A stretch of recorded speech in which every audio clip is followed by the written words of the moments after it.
The Representation of Science and Industrialism in 19th Century British Literature, created and presented by Denisha Lagundo. Britain's society in the 19th century was rapidly changing as a result of the Enlightenment era and the Industrial Revolution. As progressive as modern science and technology was, there was a significant amount of conflict due to these changes, as shown in Mary Shelley's Frankenstein, Charles Dickens' Hard Times, and William Blake's The Chimney Sweeper. During the Age of Enlightenment, society began to question authority and challenge religion. They used natural consequences as their moral compass instead of the church. Natural philosophy was challenging the superstitious interpretations of the living world as people started observing and experimenting more. This movement propelled science and invention, helping advance industrialism. The Industrial Revolution created assembly lines of mass production. New technologies provided large, cheap quantities of resources, but not without a price. Many children were sent there from workhouses or orphanages to work long hours in hot, dusty conditions and were forced to crawl through narrow spaces between fast-moving machinery. Machines decreased employment, increased poverty, and caused overcrowded, polluted cities. Mary Shelley was born on August 30th, 1797. She was the daughter of famous literary authors Mary Wollstonecraft and William Godwin. In 1816, after Percy's first wife committed suicide, they married and went on to have 5 children, all of whom passed away except for their son, Percy Florence. In 1822, after her husband tragically drowned, she was forced to give up her rights to their son in exchange for financial support from her father-in-law. During this time, she assisted in editorial work, wrote biographical sketches, and traveled until her death on February 1st, 1851. Charles Dickens was born on February 7, 1812, in Portsmouth, England. His father, a naval clerk, and his mother, an aspiring teacher, often struggled with money. At the age of 12, Dickens was required to work labeling blacking pots to supplement his family's income after his father was in prison for debt. Dickens attended school at Wellington House Academy until he returned to work at 15 years old, this time as a journalist. This job launched him into his writing career. He married Catherine Hogarth on April 2nd, 1815, and had 10 children. Although he was known as respectable in his profession, his personal life endured scandal after people discovered his secret affair with actress Ellen Ternan, who he remained with until he died on June 2nd, 1870. William Blake was born on November 28, 1757, in London. At 10 years old, he attended Parr's drawing school.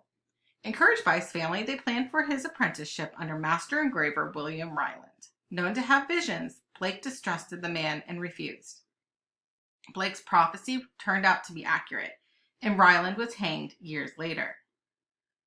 After attending the Royal Academy at age 21, he married Catherine Boucher in 1782.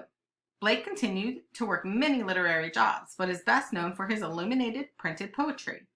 Blake died on August 12, 1827.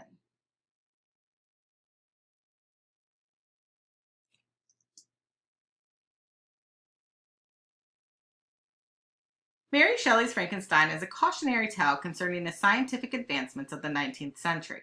Shelley, familiar with the newly discovered scientific concept of galvanism, used it as a means for Victor Frankenstein to bring death to life in her story. She displayed how experimentation forged a path of hazardous destruction. Shelley highlights Frankenstein's careless, ego-driven pursuit as he treats his creature as merely an instrument without a soul when he states, "A new species would bless me as its creator and source. Many happy and excellent natures would owe their being to me." Like many during the Enlightenment era, people wanted answers and they looked to science for them, much like Frankenstein when he declares, "I will pioneer a new way, explore new powers, unfold to the world the deepest mysteries of creation." Shelley shows how Frankenstein's isolated lifestyle skewed his perspective on the natural world.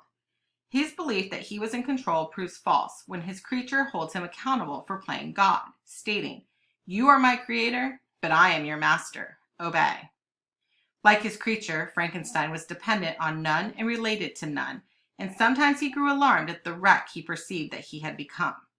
The consequences of science and its potentially harmful ramifications are apparent throughout the novel.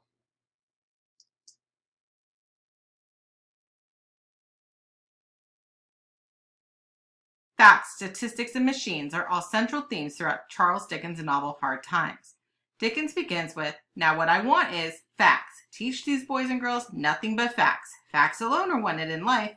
Plant nothing else and root out everything else." Dickens felt industrialism was promoting a life deprived of imagination and emotion. Mr. Gradgrind, who favors the philosophy of facts and his own self-interest, discounts happiness at the expense of his own children, causing them to question their existence. His industrial-driven philosophy cripples their daughter's psyche and illustrates how she bears a starved imagination, keeping life in itself somehow. Additionally, Dickens was deeply concerned with the way in which the English landscape was rapidly changing, as illustrated through the setting of Coketown, where you saw nothing, but was severely workful. The lack of quality of life that industrialism invited came through Stephen Blackpool, a laborer. His life consisted of monotony, uniformity, and dreariness, where every day is the same as the last. By mechanizing the people enslaved by industrialism, they became dehumanized as the machines on which they labor. In the end, the town is at the mercy of a philosophy deficient of health, happiness, and purpose.